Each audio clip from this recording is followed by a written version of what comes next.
Hey y'all, it's your girl Kay. Hello and welcome to my channel. My channel is called Kay Unscripted, and on here we discuss all things reality TV. And today we're going to be recapping the Never Ever Mets Season 2 Episode 5. If you're new to this channel, welcome. I'm so glad to have you. And if you're a returning subscriber, hey. Thank you for joining me today. But before we get into this episode, do me a favor and like this video and subscribe if you haven't already. And now that you've subscribed, let's get into it. Kay Unscripted, no teeth restricted. In this journey, watch our stories unfold. The episode begins with Miss Secret Baby herself, Charlie. She FaceTimes her mom, and her 1-month-old is apparently with her mom. She starts tearing up because she misses her baby, so she left the baby with her mom to get on a show to be with a man who just wanted to sleep with you. And you're over there thinking you have this beautiful connection with him. Brilliant. I don't understand it. Could never be me, but I don't even want to get into it too much. She's telling him that she's feeling homesick, and he's like, well, if you want to say peace out, then we can do this. And Jared is so corny to me. I'm sorry, but the more I watch him, I just want to skip past his face. But I have to stick it out because I have to bring you all this recap. So I'm just going to be a little bit patient. Anyways, she's telling him, well, I'm committed to this and I hope you're worth it. Again, as to why you decided to leave your 4 kids to come on a show to be with a man, a 1-month-old at that, who is at the most vulnerable stage in their life that needs you the most, yet you're on a show. Okay. So then we get to this scene with Ervin, who's having a conversation with Jay, and he says, we haven't had a full kiss, and that's referencing to Alisha, and that's because that lady doesn't like you, okay? Anyways, he's saying that he's never met someone who deflects and gaslights people. He's saying how she weaponizes her health against him, and while he's venting, Alisha walks in. Homeboy gets quiet. Now, obviously, she will know you were talking about her because just as she walked into the room, you got quiet. So if you have something to say, just say it with your chest. Okay, so then Brandon is in the kitchen as well. He apologizes to Alisha and she tells him, well, thank you for being so sincere and for apologizing. And while she's saying that, Ervin just starts laughing and he's like, yeah, let me get out of here before I huff and puff and blow this whole place down. So then they head out to have a talk and she's nervous. And I'd be nervous too because the way he was walking had me feeling a little bit scared. So they sit down and Ervin tells Alisha, girl, I'm tired. I cannot do this anymore. God is telling me to move on. And she's like, yeah, I agree. She says she feels like she tried and she deserves peace and love and friendship. And it's okay if you don't find it in someone whom you thought you would find it in. Now at this point, I'm like, okay, very grown and mature conversation. It's good that they're living on a good note. But I thought too fast because here comes Ervin saying, oh, you made me feel like a monster. And she said that wasn't my intention. So he's like, I don't even think you like me. Nothing has been reciprocated. And I quite agree with him. So I'm still thinking, okay, the conversation is about to be done. No, y'all, it wasn't done.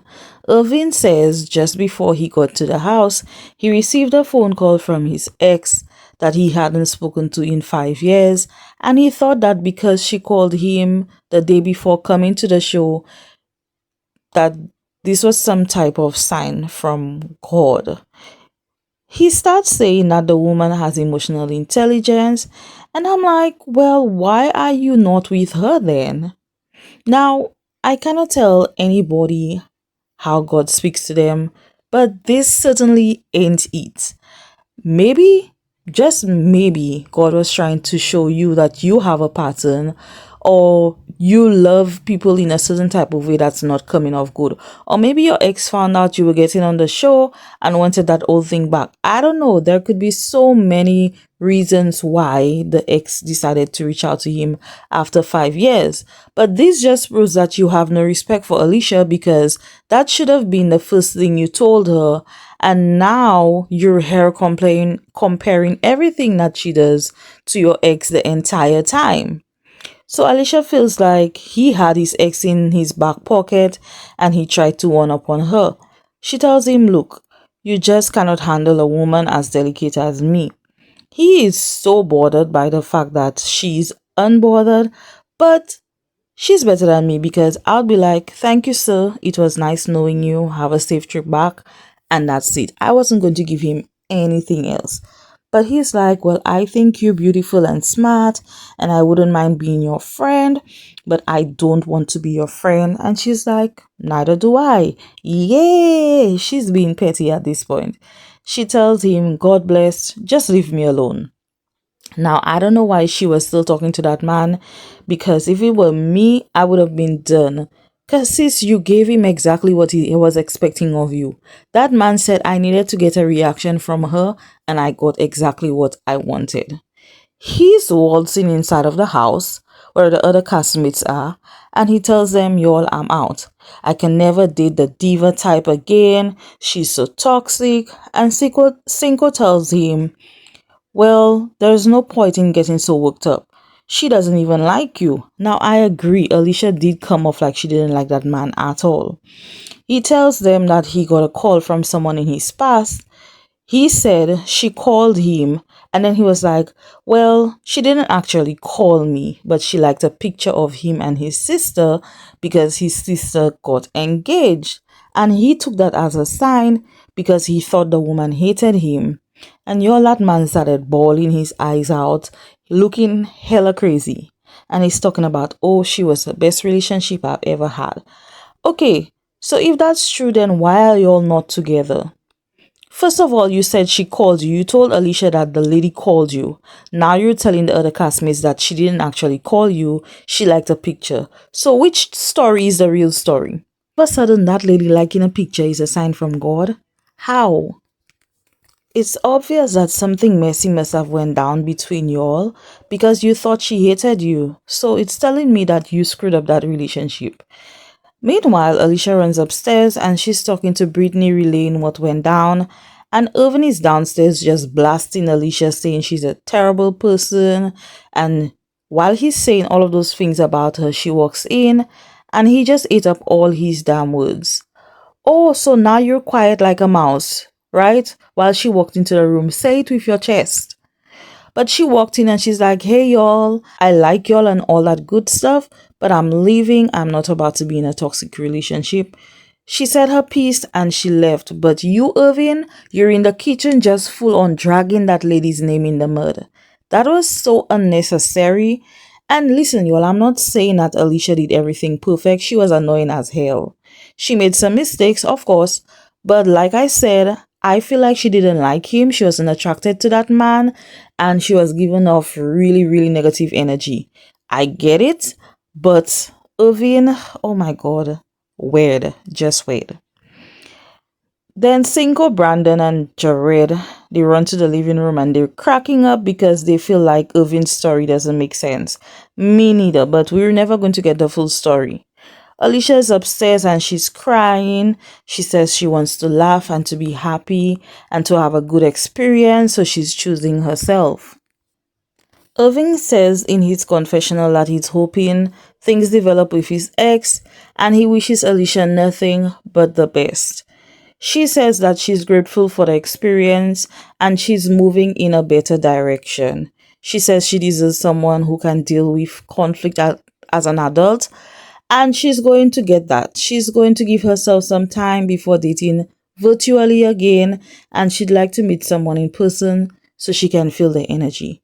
I do recommend the same, but I think Alicia also needs to take some time to herself to heal, because you're just not there yet. I think there are some things that you haven't addressed and dealt with, and that needs to be dealt with. So take that time to become a whole you, not half. And we tend to think that we can go into a relationship as a half and receive half from the other partner. No, no, no, no, no. That's a terrible concept. You must first be happy and at peace within yourself, and then you come into that relationship being a whole. Because the truth is that in a relationship, there are going to be ups and downs. It's not always going to be 50-50. Sometimes you may give 70, your partner may give 30, or it may be 60-40. And that's because life has its issues, life has its ups and downs.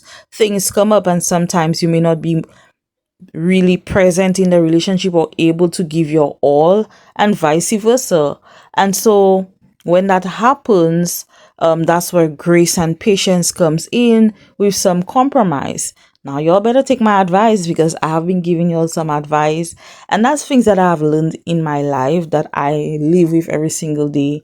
And I think we have this misconception when it comes to relationship, that you should be half coming into a relationship half. No, you need to come whole, full, and ready to give and to receive from your relationship. Moving on, Brittany, Jared, and Charlie, they're sitting together in the living room area, and they're wondering if there's anyone else who's going to leave.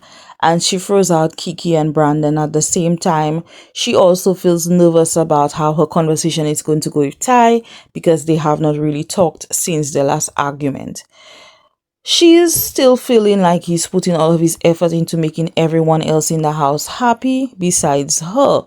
So Jared asks her, well, do you think he likes you? And she says, well, I don't know, but I do know he wants to be intimate with me. Jared tells her, well, you need to have that conversation with him. Brittany says she tends to brush things under the rug, hoping that it would go away, but she needs to say something with Ty. And I think a lot of times we brush things under the rug because we're afraid of the outcome of it. But I think not sometimes, I think in relationships, you need to address things head on. So the couples are out the house, they have no clue where they're going or what they're doing. Then they get to this place and they're greeted by Taronda. And it's been only a week since the experiment. And she also mentions the couple that went home and says that it's official that the honeymoon stage is over. So the focus for the week is trust, and the activity for the day will be for them to learn improv while building trust. So one person will have their eyes closed and will be walking to the edge of the stage, and they must trust that the group won't allow them to fall. Brandon volunteers to go first, and he's about to start walking. He runs into Keke and he opens his eyes. He hugs her. Everyone gets to do it except Alexis. Then she says she has trust issues, and that had Chris feeling some type of way, but she did do the activity and felt good about doing it. So the next activity was for three couples to go up and tell a story. They must agree to the facts and then add information as they go. That was really fun. So it's Keke, Brandon, Clay and Tatiana, Jay and Cinco. They were the ones to go up first. The genre was thriller. So they're giving this little story, and the instructor tells them how it really should go. So each couples try improv, and they seem to be enjoying themselves. Everyone is laughing and having a good time. So they're back on the drive back to the house, and we peek into Keke and Brandon's conversation about the improv activity. Keke asks him if he trusts her, and he says yes, but I do wish you were a bit more affectionate. And she says that she didn't come from an affectionate family, and that was also an issue in her last relationship. I could definitely relate to that, because I came from a family where we couldn't talk about our feelings or our emotions. But when I became a young adult, I started to test my parents, because I was more of the emotional one in all of my siblings. I was the one who demanded apologies is I was the one who would confront my parents and say, I don't like what you said. That hurt my feelings. And that was the same for my siblings. And they would say that I was very sensitive, and that might be it, but I didn't care. Um, but we didn't come from a family where we showed affection. No hugs. I think I got my first hug when I was 25 for my birthday. I got my first hug from my mom. And so when throughout my relationships, I didn't like people to touch me. I still don't like people to touch me. I don't like people in my face. I don't like people in my space. I don't like people talking too close to me. I need space. However, with my husband, it's a different story. Um, in the beginning of our relationship, it was definitely something that I had to improve on. I had to get more comfortable with because my husband, likes to hold hands, to touch, hug, and that type of thing. I'm obviously better at it now, obviously. But it was definitely something that I had to learn to allow him to do. And now I'm comfortable with it because I do feel safe with him. So Kiki's in her confessional and she's saying that she cannot be herself with Brandon because she's holding on to this secret. So back on the drive home, he tells her, well, I don't know how you could be so soft and not want affection. And she says that this is something that she's working on within herself. And I definitely agree that she needs to work on that. He's saying that he feels like they're getting closer. And child, they're having a full-blown conversation. And Clay and Tatiana, they're kissing and feeling on each other and all of that nice stuff. Literally while Keke and Brandon are talking. Time this man is being deceitful to her and she doesn't even know. But anyways, they get to the house and she's in the balcony. Keke, who's in the balcony, and Brandon, he asks her, well, why is she always out there? And she says that she's overwhelmed and that's her way of letting him know. And she says it's nice that he volunteered to go first, but he's always putting them out there, and she doesn't like that. And he just hugs her to lighten things up because at this point, Keke is holding on to this secret. It's suffocating her, and she's nitpicking every single thing that he's doing. So it's dinner time, and everyone is eating. The food looks good, and here comes Cinco with a game. Now, we all know these games only end up one way: a mess. So he has a bunch of questions, and based on that question, you place the name of whoever comes to mind. So the first question was, which couple will make it to the end? Jay and Cinco, they win with 8 votes. Tatiana and Clay, along with Charlie and Jared, both get 2 points. The next question is, which couple is the most in need of the intimacy suite? And Alexis and Chris win this question with 10 votes, and Tatiana and Clay win it with 2 points. Apparently, the whole house knows that Alexis is ready to get it on, but Chris somehow is not ready. And it's really rare that you see a guy who's not really ready to be intimate with the person. It means that he doesn't feel confident or he doesn't feel safe, because men do have emotions that are attached to being intimate with someone. So he's just not there yet with Alexis. So I think that there's some attraction issues going there as well. Then the next question was, which couple is the least compatible? And Keke and Brandon win this question with 10 votes. Alexis and Chris, along with Brittany and Ty, also win a vote each. At this point, you could tell that Keke is so over it and she's tired of them, thinking the worst about her relationship with Brandon. Then the next question was, which couple is the most dramatic? Keke and Brandon won it with 12 votes. She was so over it. Then the next question is, which couple has the most secrets? Tatiana and Clay won with 9 votes. Charlie and Jared with 2 votes. And Brittany and Ty with 1 vote. Apparently, the entire house is aware of the secret that Clay has been keeping from Tatiana, and no one has had the audacity to let that lady know what's going on. She's asking, why do y'all think that? Why do y'all think that? Because she's lost, she's confused, and nobody's saying anything to her. I thought that this would have been the moment that we finally get to see Tatiana learning that Clay was unfaithful to her and he has a baby, but we didn't get to see that happening in this episode. He's over there looking sheepish and he still wants to wait to tell her. As to why he's waiting so long, I don't know. So the game is done and Keke and Brandon they head outside to talk. He tells her that he wants to start fresh and she says she's tired of being in this funk and it's affected not just her but everyone in the house. He says that he's trying his best and she acknowledges it and says that there's hope to keep going. They both agree to work to meet each other in the middle. Let's hope that nothing else happened, although Keke hasn't told him about her secret yet. But for now, they're hoping to work on their relationship and to move forward. So Ty and Brittany finally have their conversation and she's kind of scared too because she cannot handle confrontation. He apologizes to her and he says that it feels like whatever he's doing isn't enough for her and that had played in his mind a lot. So he says he doesn't apologize for not getting her a drink because she did ask him, are you apologizing for the argument or for not getting me the drink? So he says that he didn't apologize for not getting her the drink when she wants it, but it seems like she wants him to cater to her hand and foot.